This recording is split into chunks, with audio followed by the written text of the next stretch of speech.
Իդեալ համակարգը տեղաբաշխում է 1 միլիարդ դրամի գովազդային ֆոնդ նորակառույց բնակարանների բոլոր շահառուների միջև։ Յուրաքանչյուր ընտանիք կարող է ստանալ 500,000 դրամի սերտիֆիկատ, որը կդառնա ձեր առաջին քայլը բնակարանը երազանքի տուն դարձնելու ճանապարհին։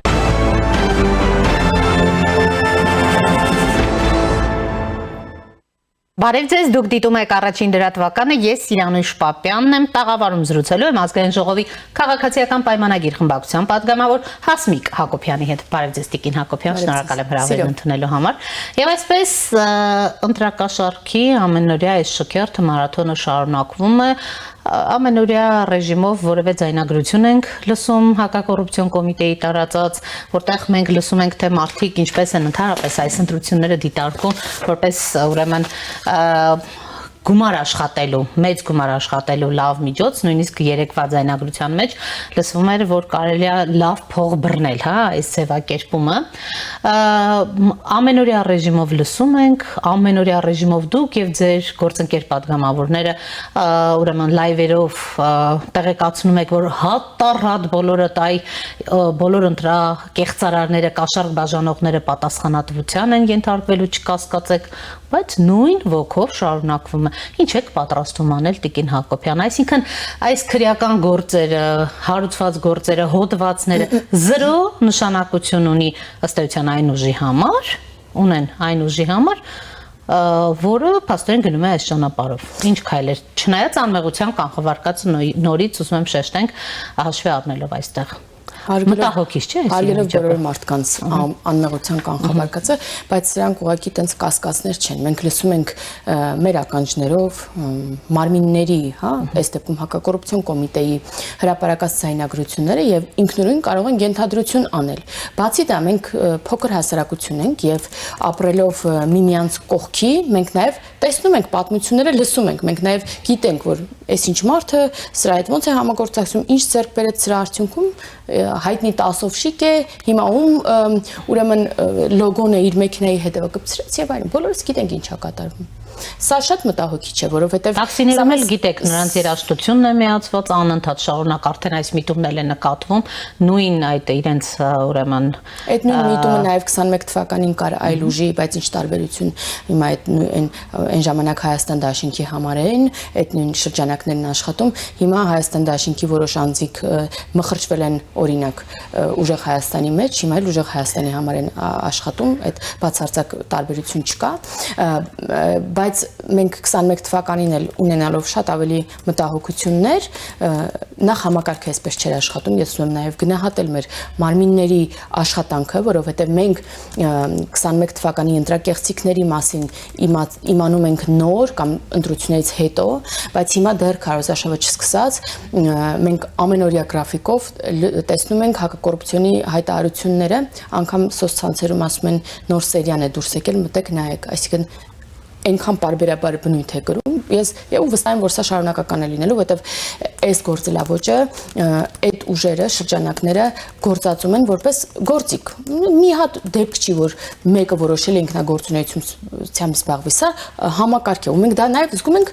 ձայնագրություններից, հա, ինչքան համատարած է, հա, անգամ բողոքում են, ասում են, չէ, բայց ինչի է վարձիցս 50,000 վճարում, ինչի է այդքան քիչ, այսինքն ավելի շատ են մնացածին տվել, կամ այդ շալվար բաժանելու process-ը, հա, ուժեղ շալվար բաժանողներն են հիմա, ուժեղ շալվար են բաժանում, հետո էլ խոսում են ուժեղ հանրահավաքից, այդքան ուժեղ շալվար որ բաժանեն, հա, ուժեղ շալվարներով կգան ուժեղ հանրահավաքի մարդիկ, բայց ես ուզում եմ մեր հայրենակիցներին նաև զգուշացնել, ես հասկանում եմ, որ որոշները կարող է որոշ սոցիալական խնդիրներ ունեն կամ ուզում են ուղղակի ավել գումար բռնեն, ինչպես ասում են հայտնի ձայնագրության մեջ, բայց պետք է նաև հաշվի առնեն այն վտանգը, որը կա, այսինքն վտանգ կա, վտանգ չկա, նրանց սպառնում է, բացահայտման դեպքում մինչև 33 թվականը բանտ, այսինքն այդ ուժեղ շալվարի համար մարդը կարող է գնալ եւ իր կյանքի հաջորդ տարիները անցկացնել բանտում դրա համար, այսինքն ոչ միայն ընտրակաշարք բաժանողն է գնալու եւ բերթերում փտելու թույլ տվեք ասել, այլ նաև վերցնողը, դրա համար ես խնդրում եմ մեր հայրենակիցներին այս ռիսկը հաշվի առնեն, նոր իրենց վտանգեն իրենց ապագան։ Ինչ վերաբերում է կազմակերպիչներին, ապա ինչ կարող եմ ասել։ Ես կարող եմ ասել, որ մեր հասարակությունը նաև մերժել է այս ստորացումը, իր ձայնը, իր արժանապատվությունը գնելու այս փորձերը եւ մերժել է այս շրջանակներին։ Եվ այսօր նորից հետ են գլորվում այդ շրջանը։ Իրենց հարցումներն էլ ասում են այլ բան են ցույց տալիս։ Վստահաբար հետևում եք նաև թե ինչ է ասում նույն այդ ուժի առաջնորդը, որը սկսել է խոսել, դուք նրան ամիսներ շարունակ դրդում եք խոսելու եւ ահա նա խոսում է, ուրեմն ասուլիսներ է կազմակերպում։ Բայց հասկանալի չէ, որ ավելի լավ էր չխոսեր։ Ինչի։ AI-ը ավելի լավ էր խոսում, քան ինքը, որովհետեւ նա մտքերին հետևելուց ուղղակի նորմալ բանականության մոտ կախում է, հա։ Այնպես որ ինչքան շատ խոսի, այնքան լավ։ Իհարկե հիասթափված չենք, կանխատեսելի էր, մենք գիտենք ինչ է սպասվում մեզ։ Իդեպ ցանկացած լեզվով խոսելու դեպքում։ Նրանց որևէ ուժ այսօր չի կարող դուրս գալ ու ասել, գիտեք, մենք չենք հաղթելու։ Չնայած իդեպս տասնյակ ուժերի մեջ նաև նմաններ կան, որոնք գիտակցում են հնարավորությունները եւ ասում են մենք լավ ուժ որպես ուժ լավ ձեր ձայնը կբարձրացնենք որպես ընդդիմություն եւ կփորձենք ձեր ձայնը լինել խորհրդարանում, բայց այս շրջանակը իրենք մոլուցքով են տարապում միակ տղամարդը լինելու, առաջնորդը լինելու, չգիտեմ ինչը լինելու, հետեւաբար նրանք չեն կարող կանգնել ու ընտրությունից առաջ ասել, գիտեք, մենք չենք հաղթելու։ Բոլորն էլ ասում են հաղթում ենք, անգամ են ծիծաղն է գալիս։ Ես ուզում եմ անդրադառնալ նաև նրանց թիմի ներկայացուցիչների, օրինակ Դավիթ Ղազինյաններ այդ ընտրակաշառքի այդ ձայնագրություններին անդրադարձել, ասում են, եթե 5%-ով համոզված լինեին, մեզ հետ կապ ունի, կասեին, որ դա մեզ հետ կապ ունի, բայց ասում են, տեսեք, ձայնագրությունների մեջ չկա կամ համապատասխան բռնկվող անձը ցուցմունք կտար մեր դեմ, որ այդ գումարը մեզ համար է բերում, մենք չունենք այդպիսի խնդիր։ Լրատվամիջոցներին մեկնաբանել է ուրեմն Դավիթ Ղազինյանը։ Դավիթ Ղազինյանը այն հայտնի Ղազինյանի Քոչարյանի, թե հա, հասկացա։ Ինչքան գիտեմ, ազգակցական կապ կար։ Իրավապաշտպանները, փաստաբանները այդ մարդկանց կոչված են պաշտպանելու եւ փաստաբանություն անելու, դա նրանց կոչումն է, ինչպես օրինակ Արամ Վարդևանյանը եւ այլն, եւ չէին ասելու, որ հա գիտեք, մենք ընտրակաշառք ենք բաժանում։ Իհարկե որոշները ընդունեցին իրենց մեղավորությունը։ Նույն կերակրող մայրը, չեմ գիտեմ, թիրախավորեմ, բայց ասում էր, որ 10 ամիս առաջվա կամ 2 ամիս հետոյվա ծնունդի նվեր էր տալիս, այսինքն փաստը ասում են այո, կամ այն մյուս կնոջ դեպքում ասում են, նա 5 երեխաների որդեգրած երեխաների մայր է, մի թիրախավորեք նրան, միգուցե ինքնագործունեություն է, այսինքն փորձում են ընդունելով եղելությունը, որովհետև չեն կարող ասել չէ, չկա նման բան։ Հետո այդ որ մտնում են գրասենյակները, օրինակ համակարգի աշխատողները։ Գրասենյակից ինչ որ փաստեր են, չէ, ունենում, որին մենք այս բանին չենք տիրապետում, բայց եթե հետո ձերբակալված անձիկ են լինում, նշանակում է ինչ որ հիմք ունեն, չէ, այդ մարդկանց ձերբակալելու։ Եվ պարզ է, որ հետո պարզվելու է ինչի ինչոց է, նրանք որքան էլ փորձեն իրենց վրայից գցեն մեղավորությունը, սա համակարգված սխեմա է եւ առաջինը հենց իրենք պետք է պատասխանատվություն կրեն, բայց այդ պատասխանատվությունը ոչ միայն լինելու է իրավական առումով, այլև քաղաքացին այդ պատասխանատվությանը ենթարկելու նրանց քվեջ տալով։ Որովհետև ես ինչ էի ասում նախորդ խոսքի ժամանակ, որ մերժել է քաղաքացին այս ստորացումը եւ հիմա նորից չի վերադառնալու այդ ժամանակները։ Որովհետև ես շատերին գիտեմ իրականում, որոնք այդ իրանց տված այդ ողորմությունը շպրտել են իրանց երեսին։ Ողորմությունը նախկինում 10,000 դրամին 10 բազմապատիկներով, 10 պատիկներով, տեսնում եք 200,000, եթե սոցիալապես անապահով է, գուցե ուրեմն գնում է այդ քայլին Տիկին Հակոբյան։ Շատ սոցիալապես անապահովներ նայում են, օրինակ, չգիտեմ, ունեն խնդիր առողջական եւ այլն, բայց գիտեն, որ իրենց նաեւ սոցիալական այդ կարգավիճակը կամ իրենց տարիքը թույլ է տալիս, որպեսզի իրենք նախ ավելի լավ թոշակ ստանան, հետո անվճար բուժօգնությունից օգտվեն, վիրահատություն, դեղեր եւ այլն, այսինքն շատերի այդ խնդիրը այսօր պետությունը հոգացել է, որ ինչ որ մեկը կլինի կալուգացի օլիգարխը, կլինի, չգիտեմ, օրինակ տեղացի, հա, մեծահարուստը Գագիկ Ծառուկյանը, որ չգիտեմ, գումար բաժանեն, ասենք, ես վիրահատության գումար եմ տվել, այդ մարդկանց երեսով տան, որպես քաղաքական կապիտալ օգտագործեն։ Լավ, Տիկին Հակոբյան, Բացի այն, որ ասում եք ոչ միայն իրավական առումով պատասխանատվության կենթարկվեն, այլ նաև քաղաքացին իր քվեն չտալով կպատժի ստեյության այդ ուժին։ Այսօր մեր զրուցակիցներից մեկը օրինակ ասում էր, որ սա ընդհանուր ընտրական գործընթացի վրա է ստվեր նետում, ուստի իշխող քաղաքական ուժը պետք է մտածի օրենսդրորեն նրանց, ուրեմն այս խաղից, այս ընտրական պայքարից դուրս դնելու։ Փաստորեն նույնիսկ այդպիսի ծրագիր ձեր մտքով չի անցնում, չունեք, որովհետև երբ պետք էր անհրաժեշտ փոփոխություն օրինակ ընտրական օրենսգրքում, դուք շատ արագ բերեցիք եւ համապատասխան փոփոխություն արեցիք բոլորովին վերջերս։ Ինչն է ձեզ խանգարում, եթե այս ամենը, այսպես ասած, փաստական հիմք ունի, գնալ այդ քայլերի։ Եթե այս process-ը ստվերվում է եւ կարող է ընտրության արդյունքների վրա ունենալ ազդեցություն, իսկ մենք տեսնում ենք, որ սա համատարած է, ապա կենտրոնական ընտրական հանձնաժողովը ունի գործիքակազմ դրա դեմը առնելու, այսինքն ընթացակարգերին մենք չենք խառնվում, որովհետեւ ոչ ԿՀ-ն, ոչ իրավապահ համակարգը մեր ցուցումով չէ, որ աշխատում են, ԿՀ-ն անկախ մարմին է եւ ինքնուրույն կարող են դատողական, եզրահանգման գալ։ Մենք դրա համար դրան չենք խառնում։ Ինձ ավելի հաճելի կլիներ, որ ընտրությունների արդյունքով նրանք ջախջախվեին, բայց դեմ չեմ, ինչպես կարգն է, թող այդպես լինի։ Օրինակ ինչ կարող է անել կենտրոնական ընտրական հանձնաժողովը։ Մեր քաղաքական ուժը տվել է այն գործիքակազմը, որից կարող է օգտվել ԿՀ-ն, եթե գնահատի, որ այս process-ները կարող են ստվերել ընտրությունների արդյունքները, փոխել ընտրությունների արդյունքները, ապա ազդեցություն ունենալ, ապա կարող է եւ չգրանցելու գործընթաց լինել, բայց ես սրան չեմ ուզում բնավ խառնվել։ Ես որպես քաղաքական գնահատական կարող եմ ասել, որ այս հատկապես հակակոռուպցիոն կոմիտեի մեր ուժային համակարգի բացահայտումները, հայտարարությունները եւ գործերը հարուցված, իսկ դուք գիտեք, որ հիմա տասնյակ մարդիկ, մի քանի տասնյակ մարդիկ այսօր անազատության մեջ են, հենց այս գործերով անցնող։ Իսկ հիմքը չի կարող թույլ լինել եւ մարդուն տանեն եւ օրինակ լինի անազատության մեջ։ Հետևաբար սա ինձ հիմք է տալիս մտածելու, որ սա համատարած է եւ սա ստվերում է ժողովրդավարությունը նախ եւ առաջ, էլ չեմ ասում ընտրության արդյունքները, որովհետեւ ես ինքս ամոթ եմ ապրում, երբ որ անընդհատ այս ամեն ինչը տեսնում եմ։ Այսինքն հասկանում եք, ինչ որ մարդիկ օլիգարխ չասեմ, կալուգացիա օլիգարխներ են, ինչ որ մարդիկ հարուստ փող ունեցող, եկել են ու ասում են մենք քանի որ փող ունենք, ինչ ուզում ենք կանենք, այս իշխանությունն է թույլ է կվերցնենք, կբերենք Ռուսաստանի երաշխավորությունը Հայաստանի Հանրապետության վրա եւ հանգիստ կապրենք, ինչ որ մեկը մտածել է, որ բանը պատերազմի ժամանակ կոչ անելով կողմերին հանդարտության, պատերազմի եւ այդ իրավիճակում առհասարակ հայրենիքի պաշտպանության ժամանակ չունենալով որևէ բան, այսինքն իր որդիները, եղբոր որդիները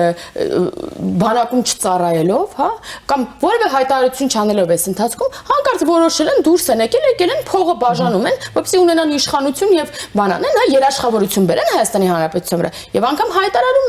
հայտարարում են, որ հարուստ մարդը պետք է գա, որ հարուստ լինի, կոռուպցիայով չի զբաղվի, կամ ասում են, որ գալու ենք եւ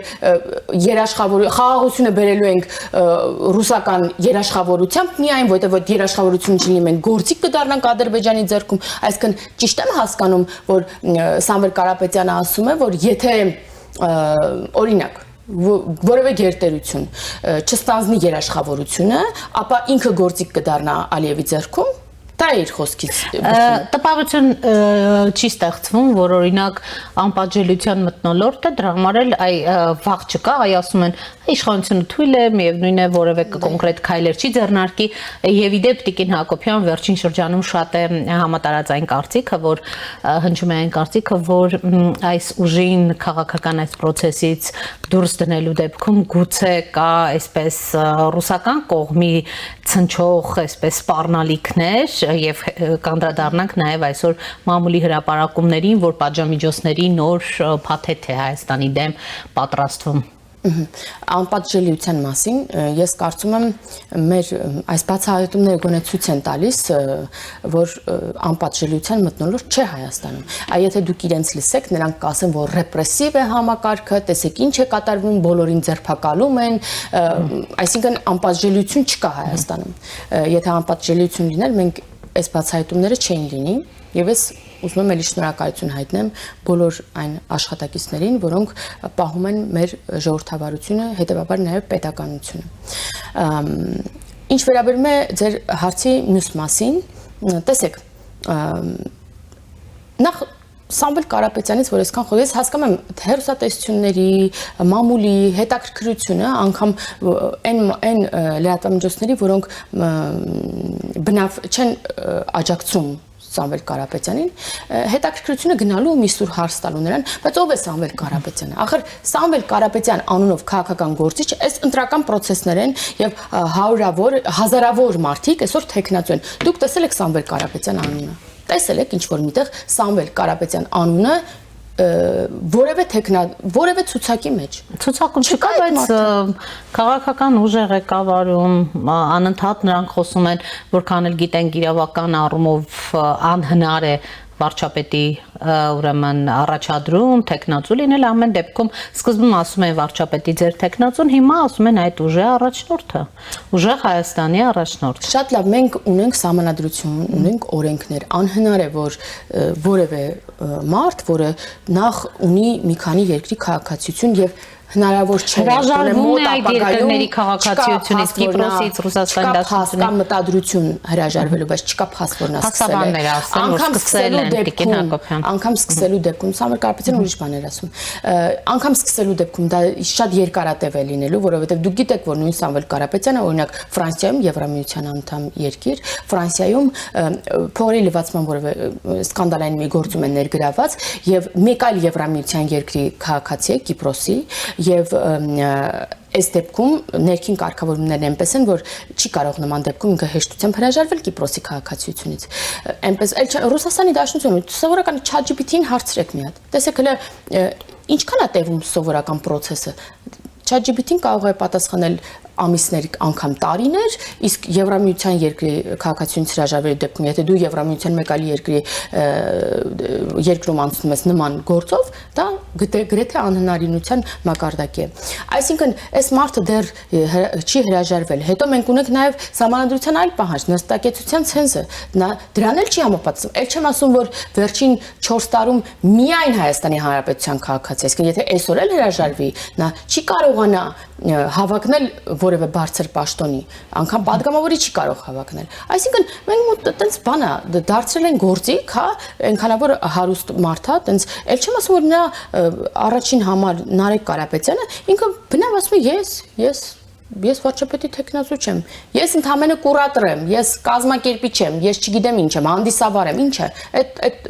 անձնավորությունը չի ընդունում որ ինքը որևէ ուժի ղեկավար է եւ ստանձնելու է հետո երկրի ղեկավարումը։ Նրա հորեղբայրը չի կարող, նրանց երկրորդ համարը, այլ երկրորդ համարի հետ կապված կարող ենք մտածել որ նա Քոչարյանի падգամավոր, հա, այս գումարմանի ինձ հետ գործընկեր Արամ Վարդևանյանն է եւ Արամ Վարդևանյանը բնականաբար ում է ընտրելու կոալիցիայի դեպքում, եթե նման ինչ որ սխեմա լինի, հա, ընտրելու է իր հովանավորյալ, իր պաշտպանի, ում որ շահերն է պաշտպանել, հա, Ռոբերտ Քոչարյանն։ Նույնն էլի դեպք Եռագլուխ, ինչպես դուք եք ասում, չի հավակնում նա, չի լինելու վարչապետի տեխնացու, ինքը հայտարարել է, նրա երկրորդ համարն ով է։ Էլի բոլորիս հայտնի, ուրեմն Անդրանիկ Թևանյանը, ով ինձ հետ էլի գործընկեր ազգային ժողովում ընդդիմադիր Հայաստան դաշնակի Ռոբերտ Քոչարյանի ցուցակից է։ Այն մնացածը Էլինար Վարդանյան, Արեգնազ Մանուկյան, տարբեր մարդիկ, որոնք այսօր Քոչարյանի բանից են։ Ստացվում է, որ այս բոլորը պայքարում են Ռոբերտ Քոչարյանին վարչապետ, այսպես ասած, դարձնելու ընտրելու, այսինքն մեկ Սամվել Կարապետյան գոյություն չունի։ Նարեկ Կարապետյան ասում է ես, էլ ոնց երթվի այդ մարդը, ասում է ես չեմ վարչապետի տեխնացու, ես կուրատոր եմ, ես կազմակերպիչ եմ։ Իսկ նա ինչ է կազմակերպել, որ իրենց երկրորդ համարը ընտրի Ռոբերտ Քոչարյան։ Գայիկ Ծառուկյանին այ ես երբեք ինձ համար էջը փակված է։ Ես ուղղակի առաջնորդ եմ, բայց ես վարչապետի տեխնացու չեմ, այդ մարդը վերջերս բացառում էր Տիկին Հակոբյան Ռոբերտ Քոչարյանի ուրեմն հետ կապված, հա, այդպիսի համագործակցություն նրան վարչապետ, համատեղ վարչապետ դարձնելու է։ Մենք նման դեպքեր շատ ենք տեսել։ Բացառումներ, Գյումրիում ինչ որ մեկը կարող էր մտածել, անգամ ես վստահ եմ Մարտուն Գրիգորյանի շտաբի պետերը վստահ էին, որ չի կարող այնպես լինել, որ Մարտուն Գրիգորյանը իր ձայները տա Վարդանիկին։ Այսինքն այդ ֆրոսնում են քաղաքացիները, ասեն որևէ կերպ հնարավոր չի։ Հետո մի հայտարարությամբ եւ բանով արդարացումով կանեն այն ինչի համար մտել են քաղաքականություն։ Այդ մարդիկ փակել են քաղաքականության էջը։ Ծառուկյանը 100 անգամ հայտարարել է, որ ինքը փակել է քաղաքականության էջը։ Հիմա ասում է, ես վարչապետի տեխնացու չեմ։ Սամվել Կարապետյանը հայտարարել է, որ ինքը չի մտնելու քաղաքականություն, իրան չի հետաքրքրում եւ ինքը դեմ է, որ քաղաքականությամբ զբաղվեն բիզնեսմենները։ Այսօր նա մտել է այս խաղի մեջ, մտել են, որպեսզի կազմակերպեն այս այդ միակ տղամարդուն դարձնելու համար միակ տղամարդ, որովհետև նա իր կյանքի ընթացքում 90-ականներն էլ նա Անգլիայի թագուհու կարգավիճակում էր իրեն տեսնում եւ բողոքում էր դրանից եւ բողոքում էր, որ ինքը դերակատարում չունի Հայաստանի Հանրապետությունում։ Հիմա էլ նա էլի նման մի կարգավիճակ է որոշումների վրա բացարձակ ազդեցություն չունեցող մեկն է Եվ հիմա բոլորով տենց հավաքվել են, նույն շրջանակներից եկել են Բելարուսից, Ռուսաստանի Դաշնությունից եկել են, որպեսզի դարձնեն նրան ղեկավար, եւ սա շատ ակնհայտ է, էլի։ Լավ, գանք հրապարակումներին, որ այն նոր պատժամիջոցների փաթեթն է, վերջի հանդիպումը Կրեմլում Հա, ձեր այդ հատվածը հարցին։ Ինչ է սպասում եւ իմիջիայլոց սա կապում են նաեւ ուրեմն Զելենսկոյի հետ, որ եթե Զելենսկին Հայաստան է այցելում, ապա սա Հայաստանի իշխանություններին չի ներվելու։ Եթե Զելենսկին այցելի Հայաստան, սա գիտեք Եվրամիության միջոցառում է Հայաստանի Հանրապետությունը հյուրընկալում, այսինքն մենք հյուրընկալ կողմն ենք, մենք կազմակերպում ենք այս շատ ազդեցիկ միջոցառումը եւ այստեղ ինչ հայտարարություններ կլինեն, ինչ տարբերություն դա, չգիտեմ, Բրյուսելում է լինում, Մադրիդում է լինում, թե Երևանում է լինում, ինչ տարբերություն, որտեղ այդ հայտարարությունը, դա կազմակերպություն է, որի շրջանակում հյուրերը գալիս են, որոնք կարող են գալ եւ անում են հայտարարություններ, որոնք անում են նման ամբիոններից, հա Եթե Զելենսկին գա, մենք ինչ պատասխանատվություն ենք կրում եւ առհասարակ մենք բոլոր, հա, այս մեծ քաղաքական ընտանիքի անդամներին սիրով սպասում ենք Հայաստանի Հանրապետությունում եւ մեզ համար առանցքում Հայաստանի Հանրապետության շահն է։ Ինչ վերաբերում է ես ավելի շատ լսել եմ, որ այն հայտարարությունները վերջին Վլադիմիր Պուտինի հետ մեր վարչապետի հանդիպումը, որի ժամանակ Պուտինը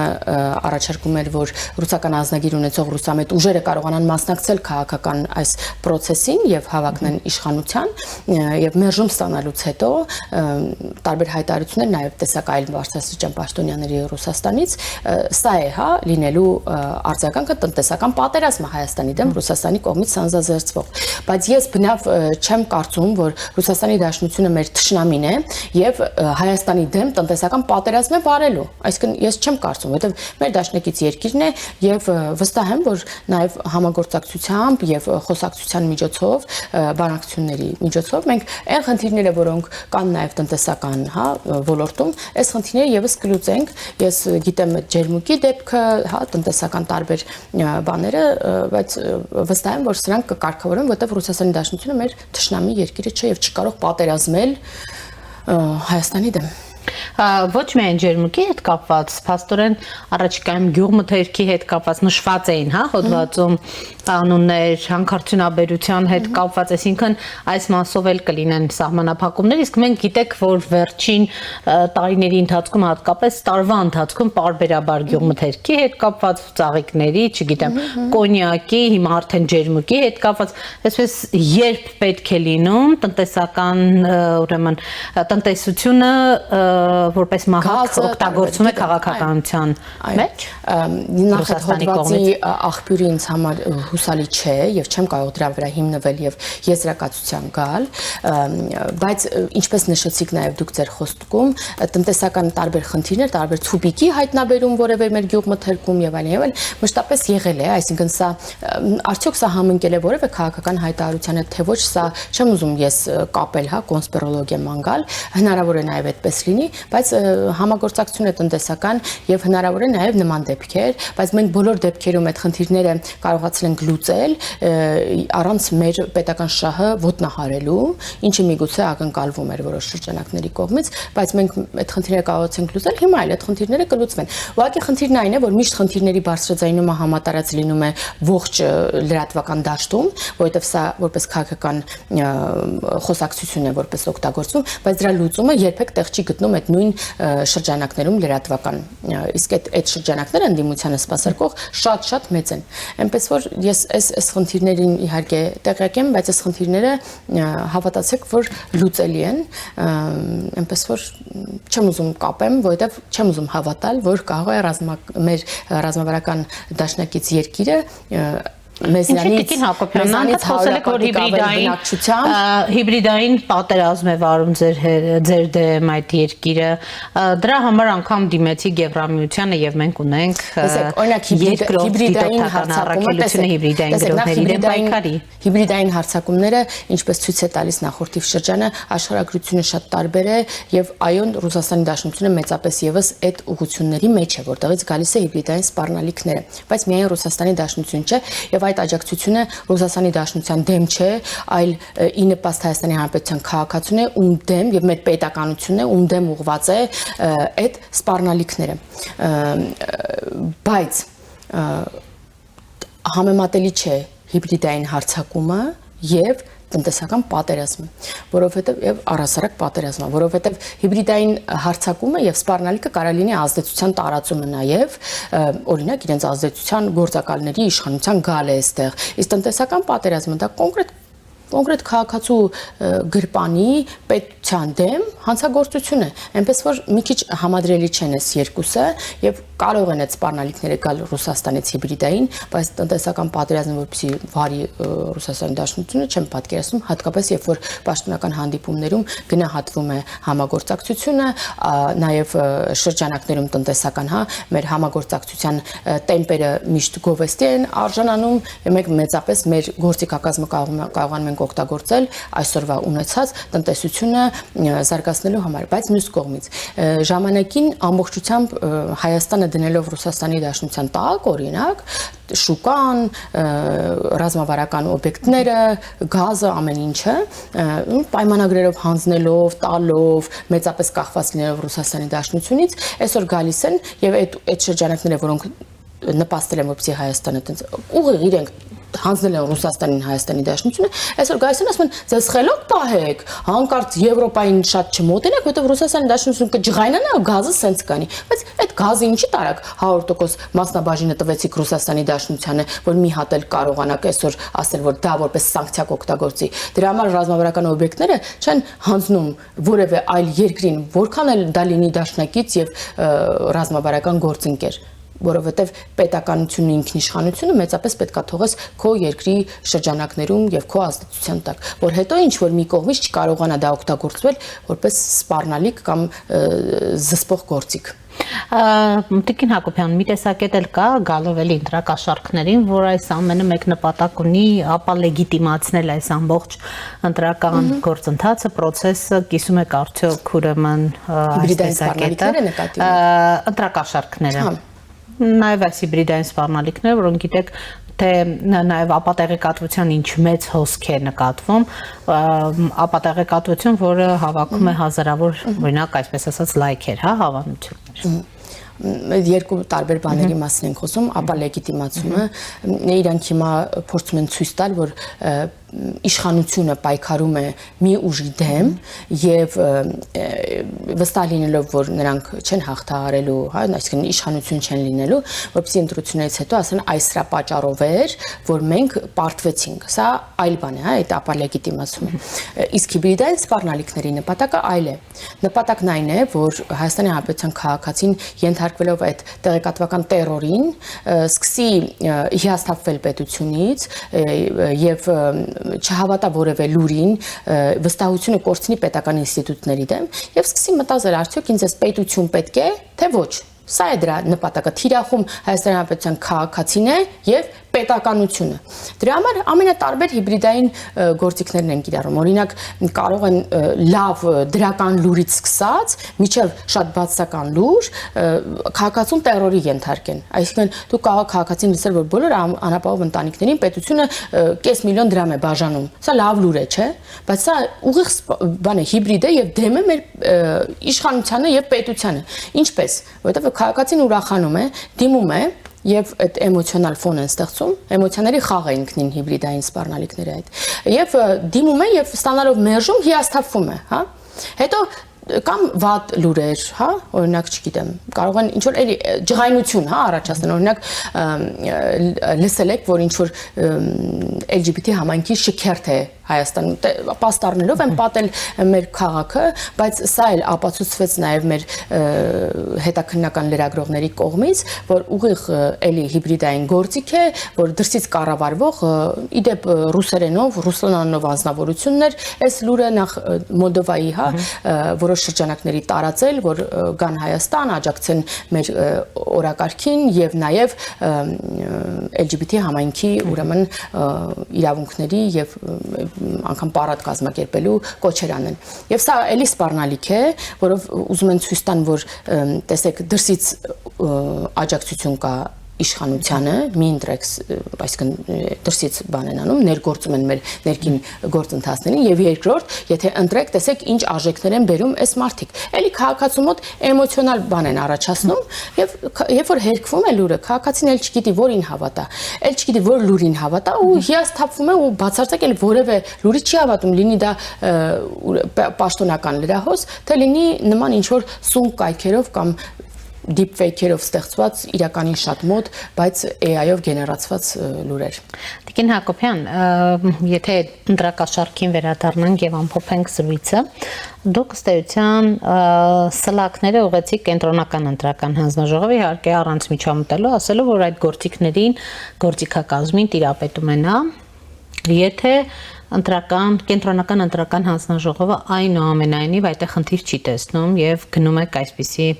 ընտրության։ Այս ընտրակաշարքները ընդհանուր առմամբ ինչպիսի ազդեցություն ունեն ունենալու ընտրությունների արդյունքների վրա եւ հնարավոր է, եթե ԿՀ-ն ոչինչ չանի, իշխող թիմը, քաղաքական մեծամասնությունը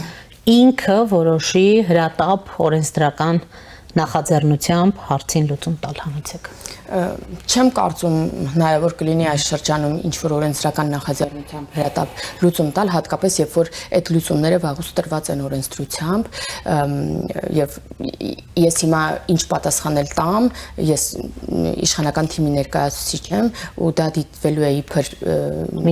իշխանության նաև դիրքորոշում, իսկ մենք նման քննարկումներ չենք ունեցել, որովհետեւ ես դիրքորոշում կարողանամ հայտնել, բայց իմ անձնական կարծիքն եմ ասում, որ այս փուլում հնարավոր չեմ համարում նման գործիքակազմ ներդնելը այն էլ օրենսդրական առումով, բայց ելի ուզում եմ ֆիքսել, որ օրենսդրությամբ այդ հնարավորությունը կա, որքանով է ազդեցություն ունենալու, վստահ եմ, որ որոշակի ազդեցություն ունենալու է, որովհետև մեր քաղաքացիները դեռևս չեն պատկերացնում, որ օրինակ որևէ կերպ վերահսկելի չէ, թե դու ընտրախցիկում ում ես ընտրել, այսինքն դու ազատ ես քվեախցիկում լինելու, մեր քաղաքացիներից շատերը չգիտեն, որ ընտրակաշարք վերցնելը եւս քրեորեն պատժելի է եւ իրենք կարող են ենթարկվել պատասխանատվությամբ, ընդհուպ մի քանի տարի անցկացնեն բանտում։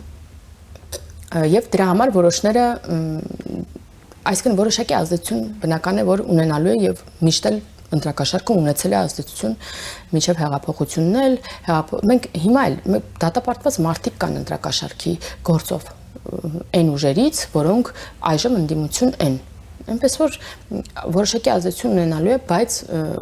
ես նաև մեր քաղաքացիների հետ շփումներով վստահորեն կարող եմ ասել, որ մենք ունենք այն գերակշիռ հասարակության գերակշիռ մասի վստահությունն ու աջակցությունը,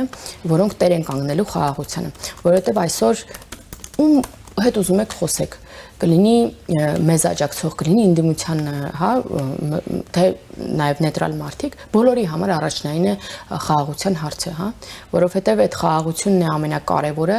որի արկայության դեպքում հնարավոր կլինի այլ ծրագրեր իրականացնել, դպրոց կառուցել, ճանապարհ կառուցել, ենթակառուցվածք զարգացնել, չգիտեմ, տնտեսական աճ ապահովել, եթե չլինի խաղաղությունը, դա չի լինի, եւ բոլորը դա հասկանում են։ Այնպես որ այս ընտրությունը խաղաղության եւ պատերազմի միջև ընտրություն է